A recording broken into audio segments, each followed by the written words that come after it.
Hi, and welcome to the Blurry Turtle Podcast. Today's podcast has no sponsor because it's 2 a.m. and no one is listening. Pretty good week so far for Zverev. He can play really passive and struggle to be watchable. Honestly, I don't enjoy watching him play most of the time. Just really not an interesting shot selection. A lot of, telling the crowd when to cheer, which is, it's a crowd. It's going to cheer. You don't have to tell them when. And if they're already cheering and you ask for more, you look kind of like a dick. That's negative. I'll try to be more positive. But, crowd maintenance is a big thing in sport. And I think some guys, easy to point to Nadal as managing things well, but some guys know when to celebrate. And with Nadal, he's not asking you to give him more. He's celebrating. He's involving you. And I think that's a coaching thing. If your player doesn't know how to work the crowd, if they're not someone like Tiafoe who can get everybody on their side, then something to work on. At least Zverev is playing well this week. He's hitting the ball really well. Seems like the slightly slower conditions here have given him a lot of time to set up. Slow hard court is decent for him. Arnaldi finally got some wins. Good to see him timing the ball well again. He was really playing poorly for a couple months, but just not able to, outserve Zverev. When Zverev does play well, his serve just gives him a big edge. He'll play Cerundolo now. He's 0-3 against Cerundolo. So, expectations are starting to get high for Francisco. And I think that's probably an issue here because Zverev is playing near his best and hasn't really been at his best in the previous meetings. At least one of them was on clay where, Cerundolo is expected to win. Good play for him here, but, not really a Zverev level win yet. Echeverry starting to show signs of life, same as Arnaldi, but still just a really unlucky season for him. He really is not capitalizing on break points at all. He had at least 4 or 5 I saw in the second set and just couldn't get it done. He was down break points on his own serve, so it's not like he should have won the match, but it just feels like everything unlucky that can happen is happening to him. Net cords, lets on serves he hits clean returns on. Just a rough patch here. I think Zverev can beat Cerundolo. Cerundolo has looked vulnerable the last 2 rounds, even though he's played, one good set each match. He's played one, rough set as well. And I think, Zverev will just grind his way through. Great win for Popyrin. This match got kind of spicy. Medvedev swung. He did a fake swing at a ball that was going wide and then stared off into the distance afterward to see where the ball went. Popyrin got a bit demonstrative about, Medvedev shots that went out after that for a little bit. Seems like these guys might have a little bit of a beef behind the scenes, maybe.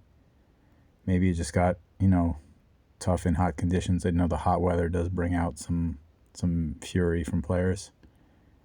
Medvedev lost his forehand timing the round before, late in the second set, and started hitting open flat forehands.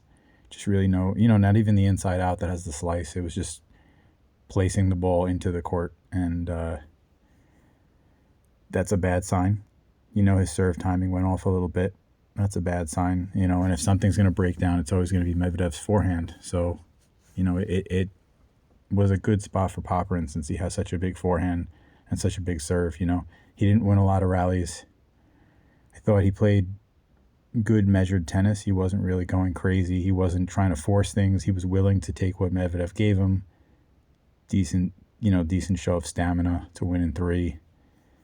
Overall, Medvedev just kind of fell apart. It seemed like, after winning the first set, he had kind of stolen it. Popyrin was up an early break. Popyrin got up an early break in the second also. Medvedev had chances to break back, and Popyrin was just really clutch on those break points. And I think Medvedev maybe felt like he wasn't, he wasn't getting through, you know. As an observer, it looked like it was inevitable that he would put the match away. But I guess out on the court, you feel like you just can't really hang with the guy if he's pulling out an ace every time you have a big point. You know, if he's finding his timing and his forehand when you really need him not to. You know, Popyrin would play 3 bad points and then 3 exceptional points. It's a difficult mental state to battle through that, and Medvedev's not really the strongest mentally at this point in his career. Maybe earlier he was very resolute about grinding it out anyway, but now I think there are times where he just says, you know, F this. You know, good win for Popyrin. He's playing Rune now, which, you know, Rune, I guess. Rune is always pretty vulnerable. Honestly, anytime he gets on the court, he can get upset. You know, he can have timing issues, depth issues. Doesn't always serve as well as he should.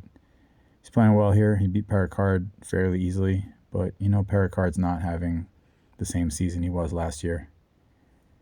He beat Muller. I did think Muller would give him a tough time, so good sign that he beat Muller.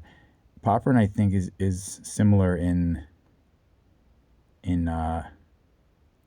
similar in terms of like problem solving to Tsitsipas, and Rune generally beats Tsitsipas by just completely locking in and isolating his backhand. And, you know, that's the formula for Popyrin too. Tsitsipas has a big serve, huge forehand. Popyrin, same thing. Both of them a bit hesitant on the backhand, don't really get great depth.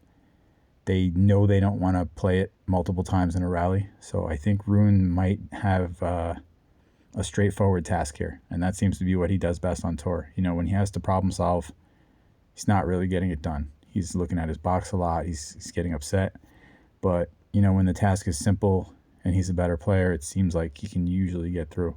So, you know, there's a lot of talk about how his returning is poor. He thinks he's a strong returner. So I'm wondering which one will shine through here. You know, Popyrin is gonna serve aces. He's been serve volleying a lot, which is really effective. You know, especially Rune stands in on the serve, so he's going to be blocking a lot of returns back. Serve volley is going to work.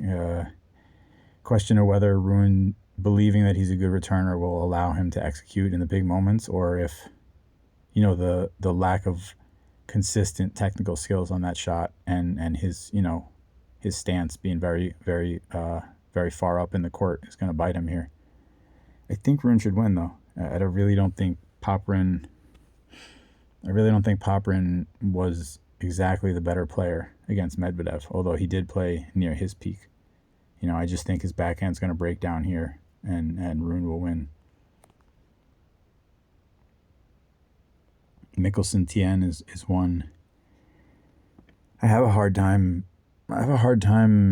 believing Mickelson is going to beat people. You know, Musetti came in playing really well. He was up a set. He might have been up a set in a break. You know, it seems like he just plays harder and harder as the match goes on, but it doesn't always work.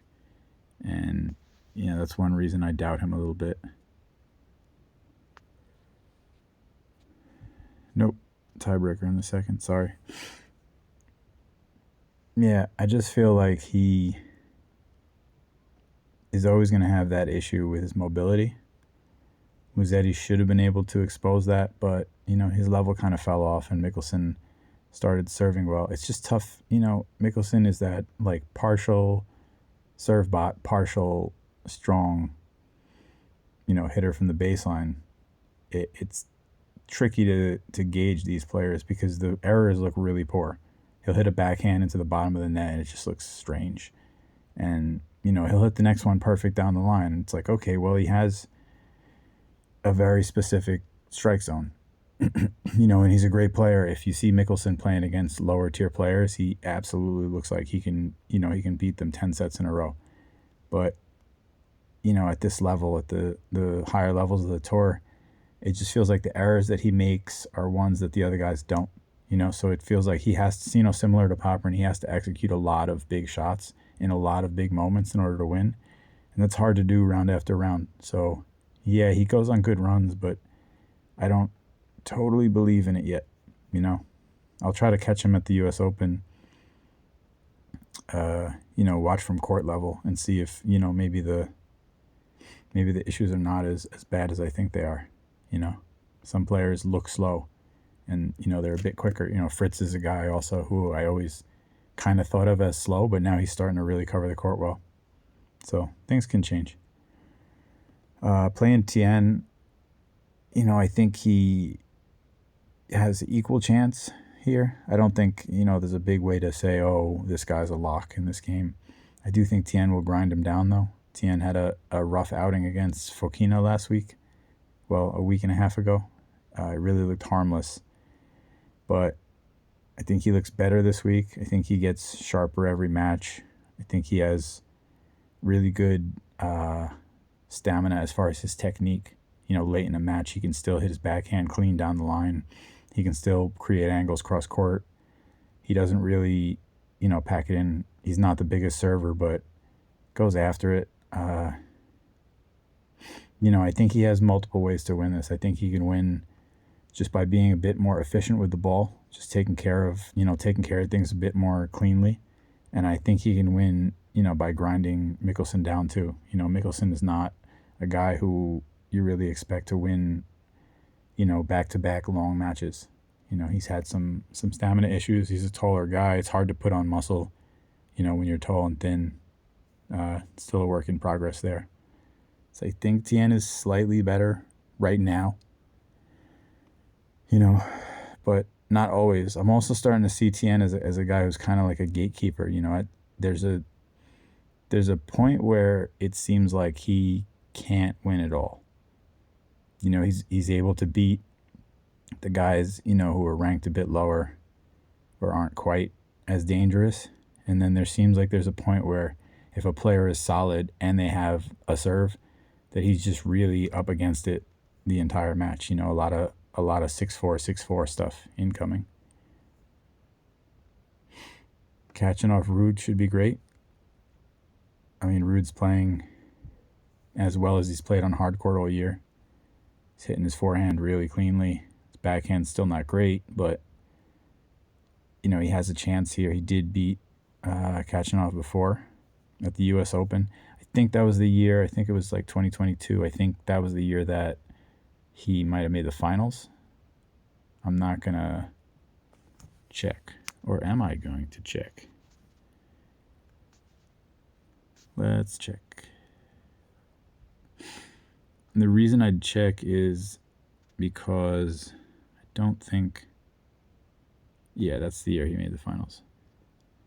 I don't think I want to count it as much. I don't think Ruud is in the same ballpark right now as far as his level of play as he was when he was, that guy who was picking up all those second-place trophies at majors. I just think he's not as, he's not... I don't want to say he's not working as hard because he might be, but this is like the second half of Ruud's career, and I feel like emotionally it's hard for him to dig in every single week. It feels like he's doing other stuff. He's golfing. He's having a good time. His social media presence is... It's gross to talk about someone's social media presence. Like, who gives a shit? But he's entertaining on there. He's having a good time. He's interacting with fans. And that is really nice of him to do. And I'm sure he's having a good time in his life. Nothing's going too bad, I think, right now for Casper Ruud. So it's good to see him competing, but I just don't think the hunger is there. And, it's partially based in reality because, he's not gonna get back up in the top 5. He's going to be a top player for the rest of his career because he's a great player. He's very professional. But I think you have to be a little realistic, and that can hurt you in terms of effort in the moments that don't really matter. You go to a 250 and you're more okay losing than maybe you used to be. Borges played well against him, but it kind of looked like the De Minaur Sinner matchup. Ruud is hitting the same shots without missing, and he's able to put more pace on the ball because he's hitting with so much topspin. Borges is hitting the ball flat, and basically every time the ball got up on his forehand or backhand, he's angling the ball in rather than hitting through it. And, it's just a formula to miss once you're tired or if your footwork is bad or if you get to the ball late. And, Ruud just hit forehands to the Borges forehand until he scored. It was close. I think it was like 7-5, 6-3, but it never really looked like Borges could win unless Ruud's level dropped. And Ruud's in good shape still, so his level doesn't have to drop. Playing Kachanov is tougher. Kachanov taller. Sorry, pause there for a moment. He's taller. He hits with a more traditional technique, more topspin, way better serving than Borges. 3 sets with Nava is indicative, I think, of an issue he's had throughout his career, which is that he plays, at the level of his opponent, at the pace of his opponent. He's not really the guy who's going to take control completely. You're always going to get to play against him. If you're a 5-foot-tall baseliner, you get to play. If you're a serve bot, you get to play. If you're Nadal, you get to play. He's a guy who can compete against anyone, but he doesn't shut people out. And part of that is, a conservative game style. He doesn't really go too aggressive. And him playing solid tennis and not really going crazy is one of the reasons he's had such a great career. He's always going to make the second week of majors. He's always going to be in position to challenge for big titles. And it's paid off for him. The Olympics was a great run. And, good for him. I don't think there's a clear favorite there. Ruud is playing really well. But, it's a stylistic nightmare for Borges. And I think, Kachanov just reverses all of that. So I think Kachanov could win here. He is generally a bit better on hard court. Neither one of them is having a great season on hard court, honestly. So it's an important spot for both of them to, get some momentum. Couldn't tell you who's going to win. If I had to pick, Ruud's having a better week. He's had success against him before. The Nava, losing a set to Nava's really been grinding well on the Challenger Tour. But on paper, that starts to look like Kachanov might be vulnerable there. Tiafoe de Minaur should be, maybe the best match of this round. Tiafoe played really well against Vukic. He just has that ability when he's playing well to put a few extra balls back and to rush people when they don't want to. Tiafoe, even for him to get the break at was it the second set? First set? Okay, it was the first set. Yeah, to get the break in the end of the first set, he just basically, rushed a serve. He guessed right. He jumped on and he hit the ball back. It wasn't the greatest return ever, but, you're not looking for that when you're serving on a break point. You want time. You want to get a full swing in. You don't want to have the ball coming quickly at you and Tiafoe just bounding in. And he might guess right. It puts a lot of pressure on the opponent. So, the North American swing is where Tiafoe always tries harder. He always does better. The crowd enjoys it. It's great for tennis when he's playing well. The kid is amazing. Ridiculously good. And he's playing for you also. When you're watching him, there are a lot of times where you're like, oh, why are you doing that? That's a poor choice. That's a bit, careless. But he's trying to entertain. He has points he could win in simpler ways, and he'll go to do something creative. I appreciate it. And then, it just makes it even better when he comes up with shots on the run that are, traditionally struck. He hit one to win the match. He lunged to the left and managed to hit a backhand down the line. It's a shot he creates that I really am impressed by. It's hard to repeat, basically, if you go on the court by yourself and try to hit with the same technique and redirect the ball. And he's hitting these for winners. It's a really interesting shot. And, there's still hope for him. These other guys are more disciplined than him, in their early career. So they're further than him right now. But he has the ability there. The physical ability is there. The shot making's there. And, his technical skills are not really as bad as the losses seem, So be interesting to see how he does these next few years on hard court. Playing de Minaur, not fun. De Minaur with rest, not fun. I do still think Tiafoe can win. He'll have to be really disciplined, which, that's always the big question mark with him. I think Tiafoe might be a guy who, struggles with someone like de Minaur. Yeah, 1-3.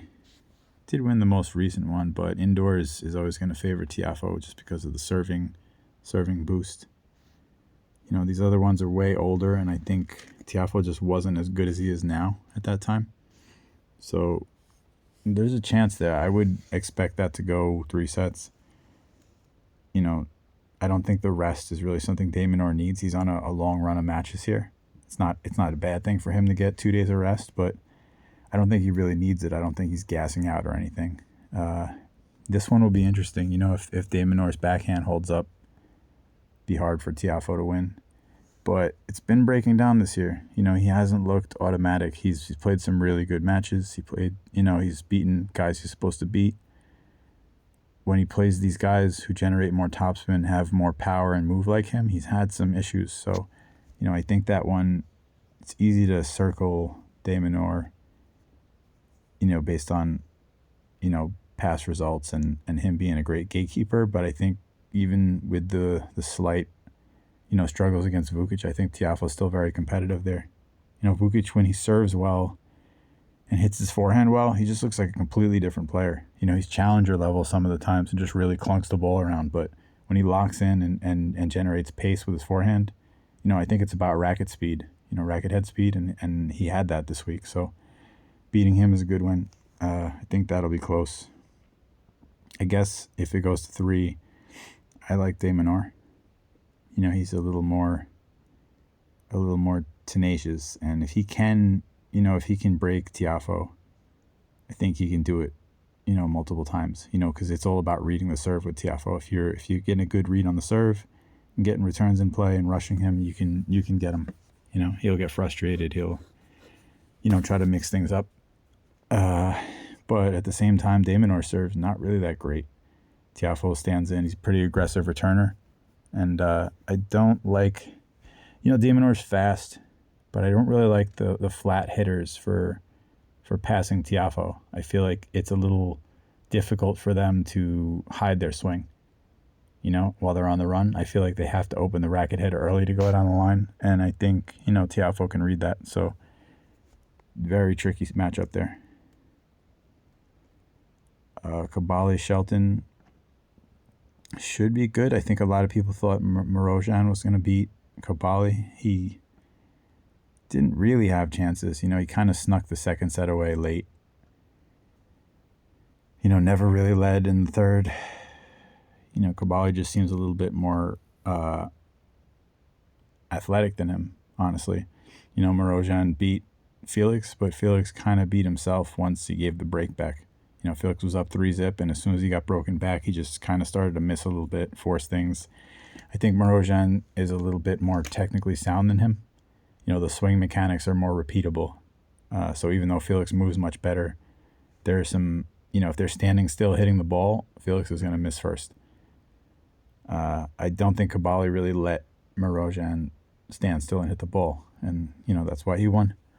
He did actually beat Shelton last year at Washington, where he made Cabali, I think, made the finals or won. So not out of the question here that he could do well. Shelton played really well. You can give him a little bit of guff for being a little, whatever people want to call him, arrogant or, cocky. But, the guy's entertaining. He's hitting second serves faster than he hit his first serve. He's going huge. He's going huge on huge points. They're the points where you want to see someone hit a huge shot. And I'm sure when he clips the tape 3 times with match points, it's painful for his supporters. I'm sure, for the haters, they're happy to see it. It's like, oh, you see? But I want to see those shots. I want these players to push the limits. I want to see what they can come up with. And I think, tennis is not a solved sport. There are some sports that are played at near optimal level. You look at something like squash.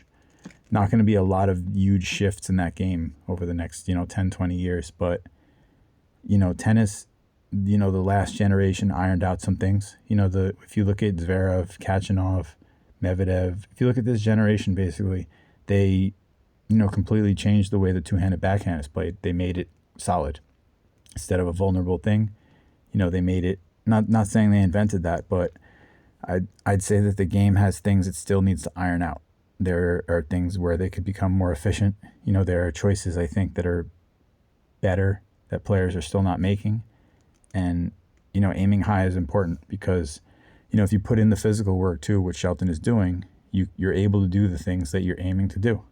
And I think one big thing for him is just always being lefty. When he struggles, let's say struggles against Nakashima in a point, he can always revert back to those lefty tactics. He can always just spam forehands behind the guy into the backhand. And everyone's been watching Nadal for years and training to play against this technique, but it's frustrating. It's a tough set of footwork, and it's a tough set of footwork to play multiple times in a point and multiple times in a match.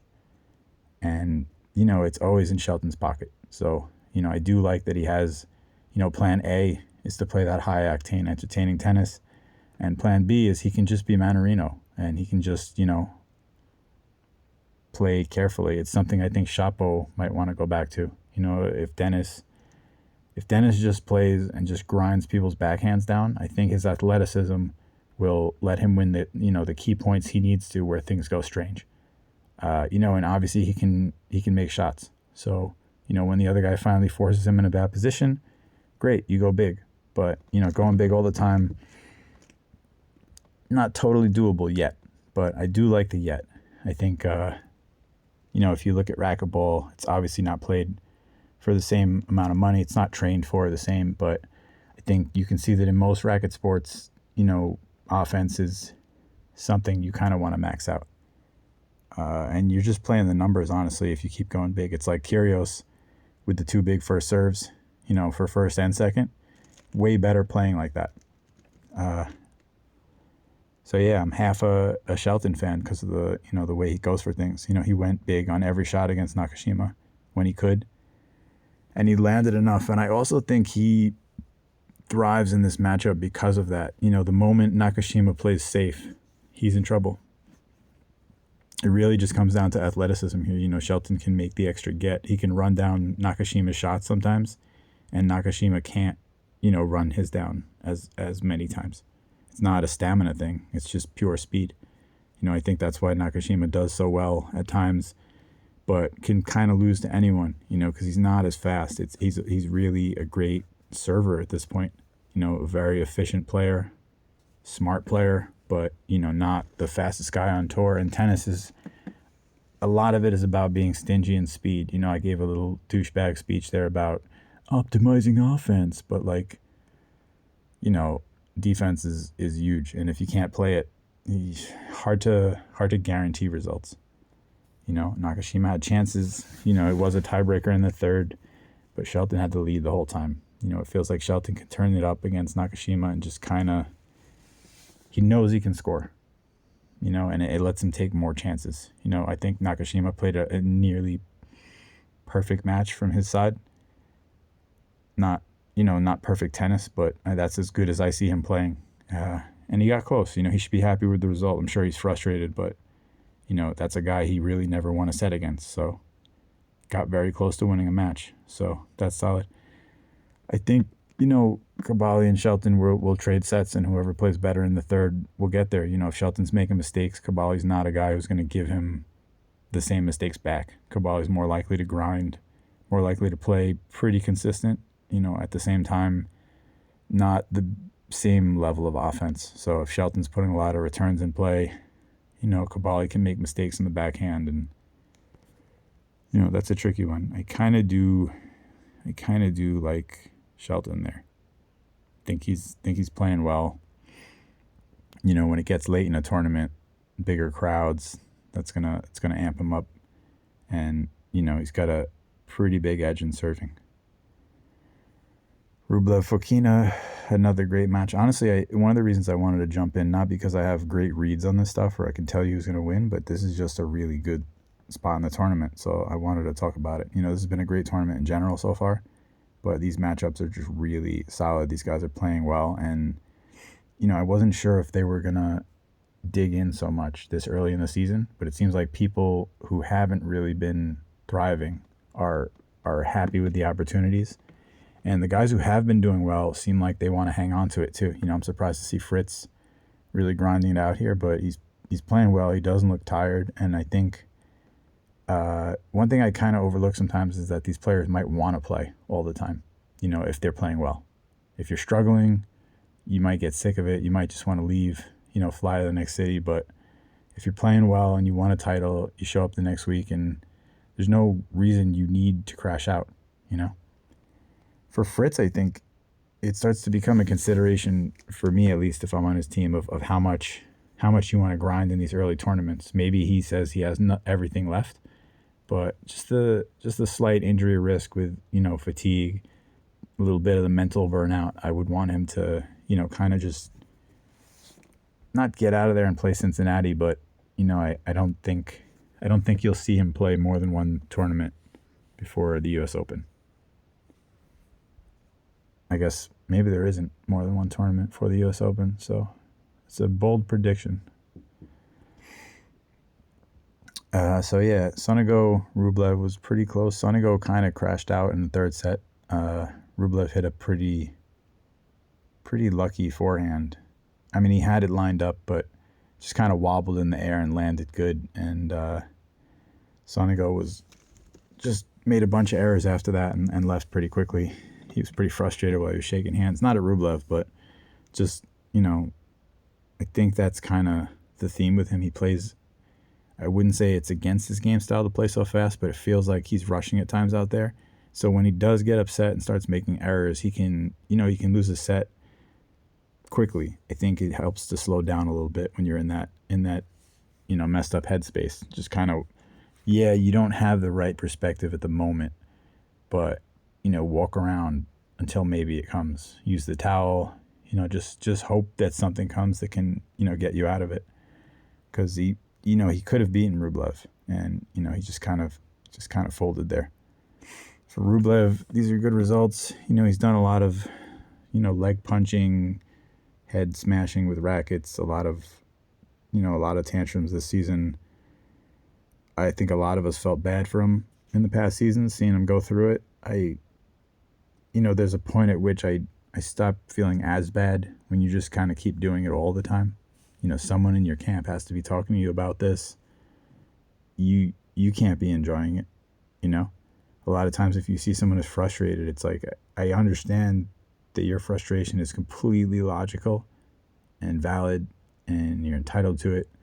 But I think if you could look back at yourself 10 years from now in that moment, you wouldn't choose to spend your time that way, Like that YOLO mindset shouldn't just be about ordering, pizza at 2 a.m. It should also be about, understanding that even though you're completely justified or right in terms of, your logic and perspective, you still are choosing how to spend your time, and you should, try to choose wisely if you can, if and when you can. I guess that applies here to also Fokina, who, he went online to complain about scheduling, and he did cook Menzik this morning. He has a couple wins against him already. It feels like, Menzik's backhand is probably just not as consistent as Fokina. Maybe not as physically strong at this point, too. Fokina can play all day. And, he's in good form right now. So definitely could beat Rublev. I think he's a little bit more consistent. We'll see how he deals with the power. He can get out hit against these guys sometimes. That's been really the reason why he hasn't won a title. Yeah, he could have won last week for sure, match points. But I think the reason you see Fokina not, picking up big titles is because when you get to the end of the tournament, there's always somebody there who hits big and is in good form. And I think that combination really defeats him because he isn't the hugest hitter, not the biggest server. If you watch Fokina play in his weight class, he might look like the best player in the world, but, everyone's allowed to play tennis. So, I think he has to expose Rublev's movement. And, Rublev has to just keep hitting the ball. I think if Rublev wins, it'll be a 2.5 hour match. If Fokina wins, 1.5 hours maybe. I do kind of like Fokina there. But, Rublev's level is there if he wants to get back into it. I think it's partially a mental thing with him. So, I'm wondering if, yeah, he's in a slump, but when he starts winning, suddenly his ceiling is a bit undefined here. So it'd be interesting to see what happens there. Lehechka with a good win against Fees. Fees just kind of lost some of the big points by being a little bit rusty. He's been solid this week. He played way better than I expected. Looking really good on offense again. I think he'll have a good hardcourt season. Just a great athlete, really fast, constant aggression. He's not scared to play any shot necessary in a big moment, and he has the skill to do so. Lehechka's just hitting the ball huge right now, so it's not really that he had a big strategy to get past Fees, just a cumulative pressure of dealing with that pace and power. So on a big point, when you want to hit the ball across court, suddenly you're playing a little safe because you don't want to miss. And when you don't want to miss and the other guy's hitting the ball huge, your contact point tends to suffer a little bit. You tend to decelerate a tiny bit. You won't really see Fees decelerating, but yeah, that's what kind of happened there. So I think hard for Lehechka to beat Fritz here. I did talk about Fritz. Maybe nobody's gonna leave early, but these guys do that. They conserve energy. They go, okay, I'm playing well. Let me go into this next event with this. Toronto's not the hugest tournament. I think, yeah, that makes sense. Fritz just seems a little bit better on defense. I think Lehechka can overhit the ball when he's on defense. He's trying to hit every ball hard, and hard to do that from tough spots. I think he can send some shots long sometimes. Reminds me a bit of like a male version of Kudermetova. Really great power, great pop on the shots, but very willing to go down the line quite often with his forehand. And very willing to hit the ball hard with his backhand, even when he's a little bit behind the baseline. So tough to really do that for a whole match. And I think Fritz has more shape on the ball, serving a little bit better right now. So yeah, I do expect him to win that there. I'm just gonna run through the women's draw real quick.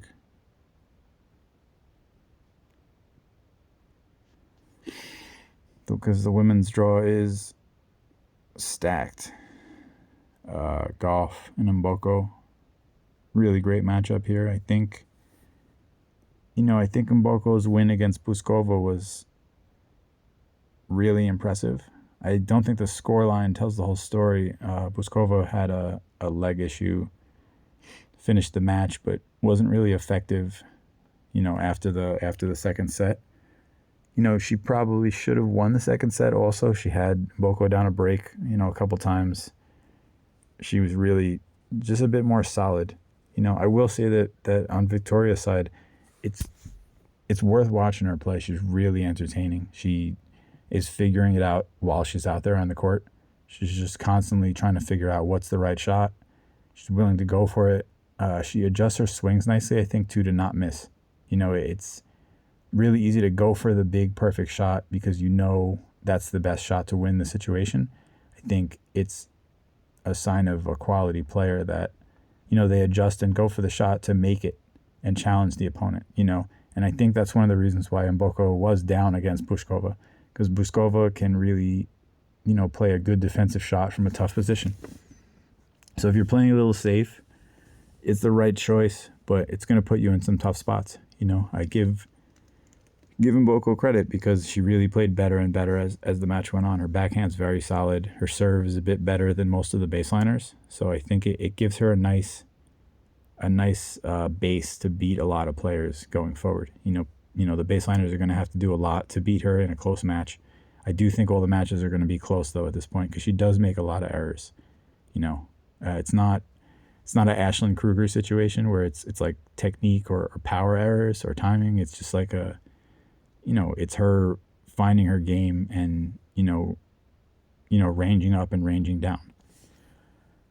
Gauff obviously having some crazy forehand issues this week, with the serve also. She said she's been serving well in practice, and I believe it because I think that's why things haven't changed so much. She serves well. I think a lot of these players, if you watch them in practice, if you ever watch Nadal in practice, he'll hit 100 winners clean through the court, and you wonder why he plays so careful when he's out there in a real match. And it's nerves, it's the other player obviously hitting the ball much harder, but just in general, I think all these players can play that top level, and if you're practicing well and if you're playing well there, it's hard to really expect the trouble when you're out there. And it does kind of explain why they look at their box puzzled. I always complain about that, like your box is not the one. How much tennis, this is kind of my gripe, how much tennis do you need to play over the course of your life to kind of problem solve on your own? I think it is a big benefit on tour to being able to work things out on your own. Great to have a team, but I think, your communication with your team should be, quick notes, questions that you have, not a general, look of what's going on. So, I think even with the issues on the forehand and the serving, I think Gauff can still win. Pushkova was winning with her defense, and Gauff does that better than her, and she hits her backhand much harder than her. So, I think it'll be a long day for Mboko. I think just holding serve will be an issue for her here. So even though Gauff will have some issues, I think she'll be, able to win two ways. So I like her side there.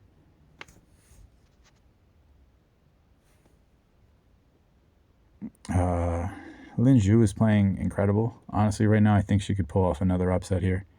Lamens is not as offensively minded as Buses Monero, but a similar level of consistency.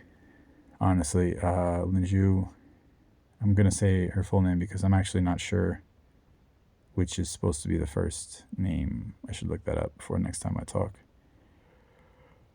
or I'll just get everyone upset. But yeah, she's playing really well. She's serving really, really well right now. She was, in the top 50 before on tour. She could easily get back there if she starts playing well again. She hits the ball heavy, for a baseliner. She's really like a baseliner with power and a bit of an effective serve. And, it makes her tricky to play against. I thought she redirected pace really well last round. Took the ball down the line with her backhand and constantly went behind. Lamens just really, more aggressive. Lamens was waiting for her level to drop, and it just never dropped.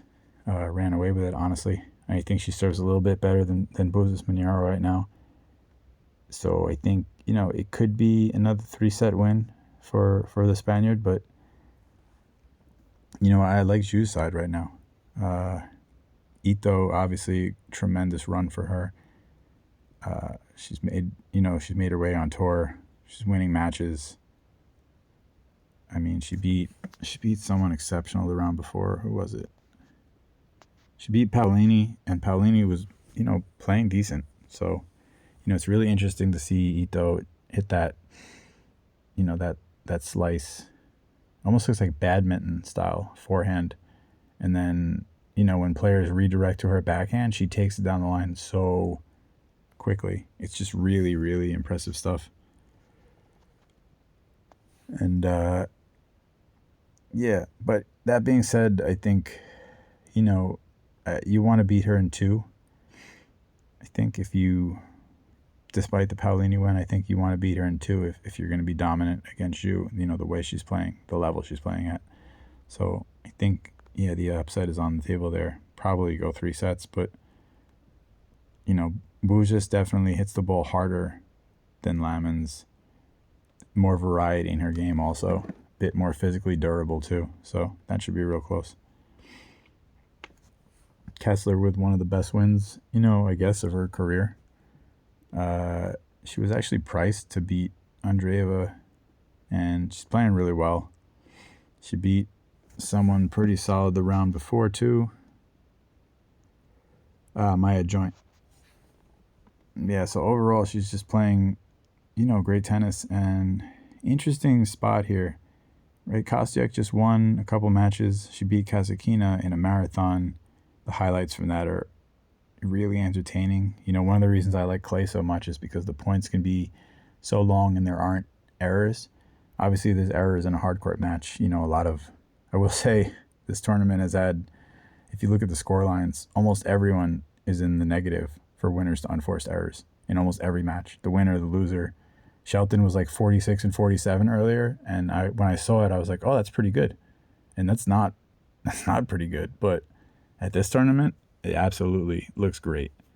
It's not bad either, but just tricky. But yeah, Kostyuk and Kasatkina played just really entertaining tennis. They just moved the ball well, and were looking to outlast each other. And every point was a battle. Every point was a mental struggle, and just really entertaining tennis. Kostyuk is a player who kind of crashed out of the French by getting upset, and didn't do a lot since then.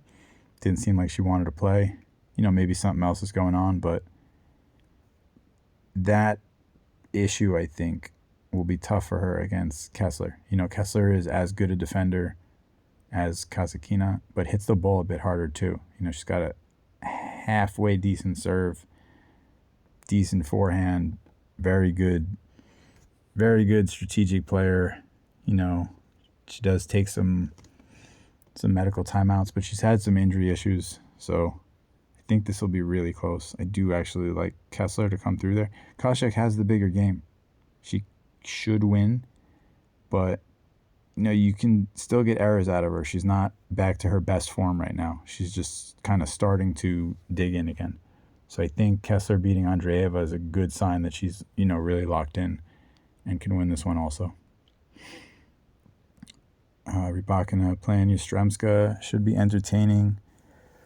Yastremska with a pretty solid upset against Navarro. She really does have the power to beat anybody, so it's not terribly surprising. Navarro has some strange losses every season.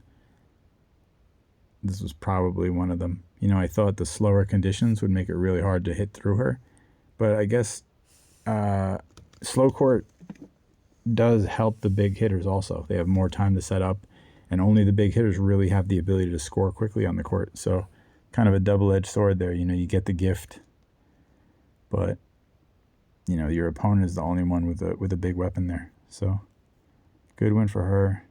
She just lost to Rybakina at the Australian Open, 4-3. So I think this one will be a bit closer. Rybakina hasn't been totally reliable this season.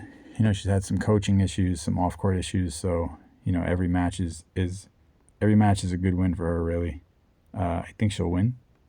Just a better server there than Navarro. And again, Rybakina also can hit the ball right past Yastremska, so should be a very offensive-minded matchup.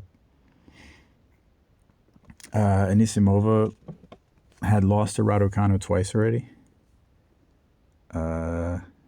Didn't really look like she's going to lose to her again. Early in the match, I said I could see how Raducanu gives her trouble. She's able to put back the extra ball against Anisimova, force her to kind of hit winners down the line in order to win the match. But she hits those winners now. The level has gone way up. This was a big test. This was a spot where I thought, if she was really excited about the Wimbledon result, if she was a little bit just happy to be back in North American soil, or, if anything was distracting or she hasn't been training, this was a crash out spot against a tough opponent for her.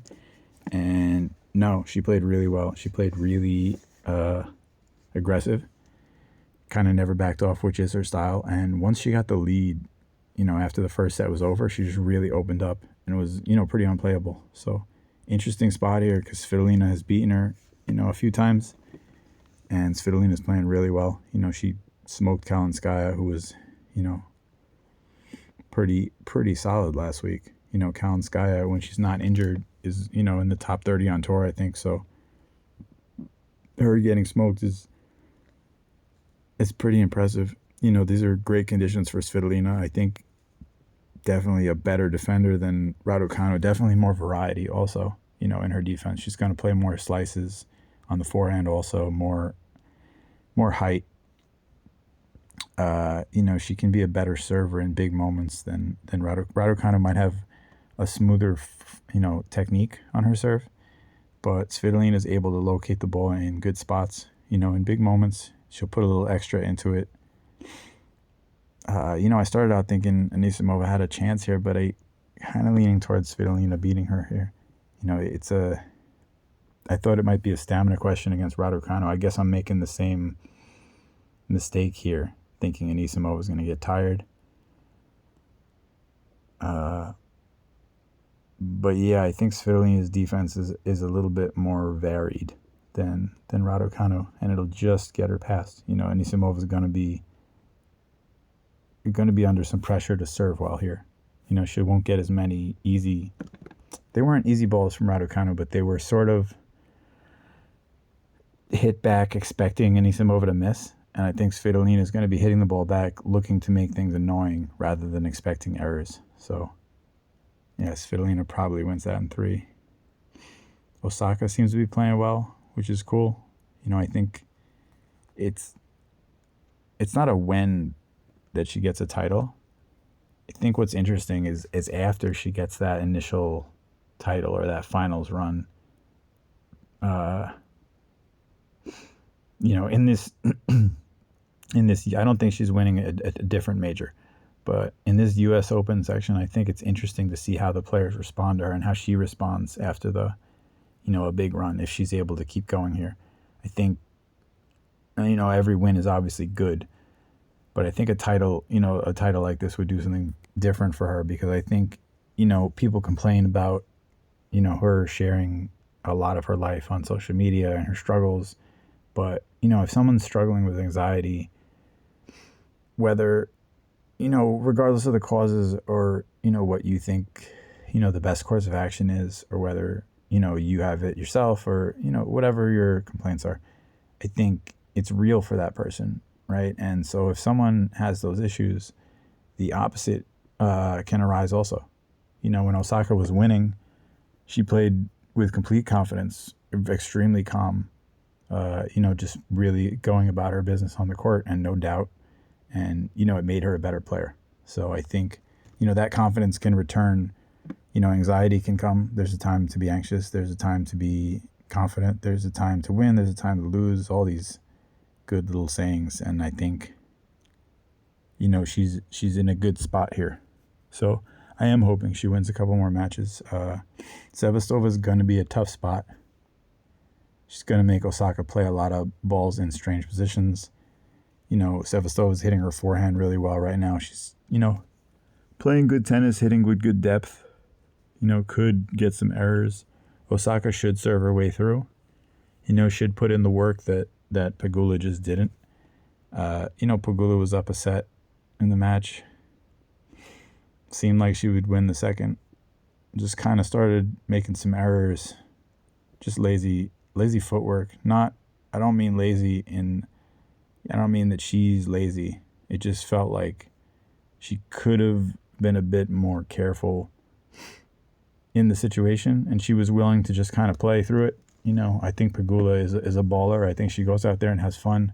I think, the coaching is minimal as far as her asking, what's the real plan here. I think she is excellent. She hits the ball well. She knows her strengths, and she plays the same way pretty much all the time. So I think, deviating from that plan is something she's not really going to do.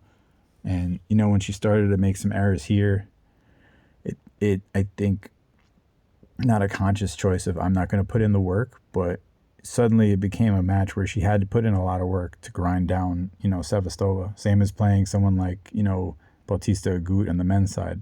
You can beat them at this point in their career, but it's going to take a lot of shots, and you can't give them hope. You can't give up errors, and, that's kind of what happened. So I think Osaka can get the job done, but, it's a tough matchup for her because Sevastova has a lot of slices, a lot of drop shots. It's, I'm actually going to check if they've played before. I don't think it matters too much, because they're in such different places in their career right now. But, yeah, well,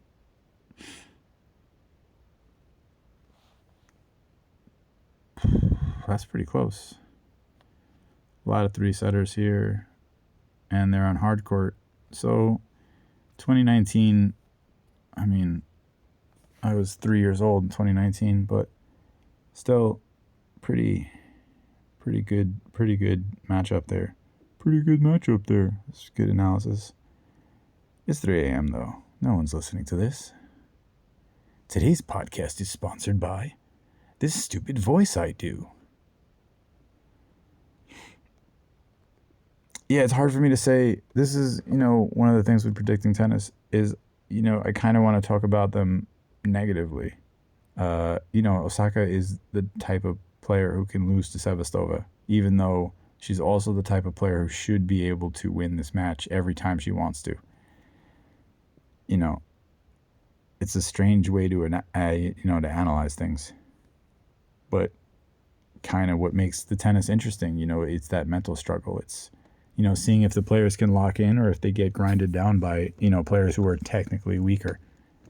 I do think the players like Sevastova are from an era where the baselining was more important maybe than the power, and I think they're still a difficult out. Someone like Sevastova or Mertens or one of these players who just has a lot of variety and uses it constantly. They're not going to win majors, but they're going to be tricky when you draw them early in majors. Keys Mokova should be good. Mokova played, really solid against someone. Who did she play? Bencic, sorry. I watched a lot of the match. Bencic made some errors, but honestly, it was a really high-level match. They both played some really great points. Mokova was defending really well.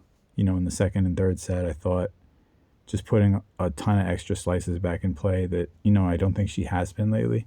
It's hard to really pinpoint the last time I saw her playing, really well and looking healthy. So it was good to see. Hope it continues. She could beat Keys here. Keys really, was crashing out against McNally. McNally was on a great match win streak. I think she had at least 12 matches in a row. I think she won 13 actually, if you count the first round.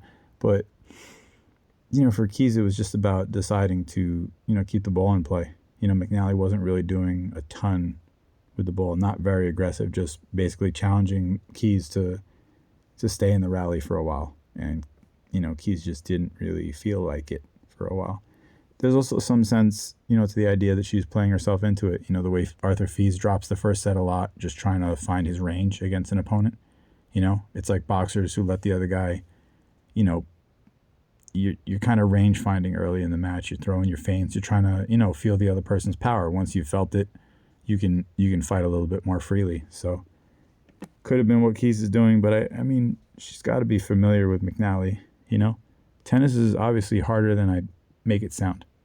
It's not just a choice of, I'm going to beat her in two easily. But it just feels like sometimes these players are, going through a mental battle out there of trying to find the desire to really put in the work, and also to, temper that aggression.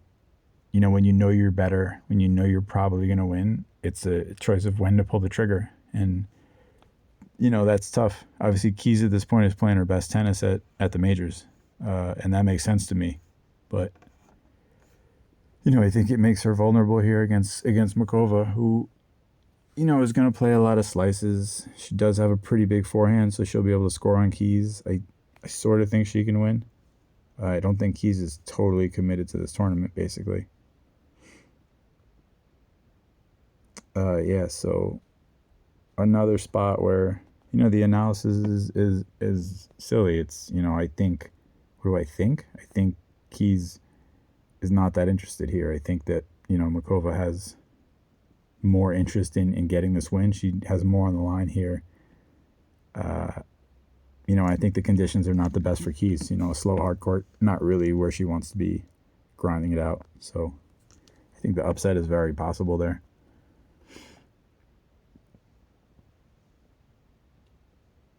Towson and Swiatek is pretty good stuff.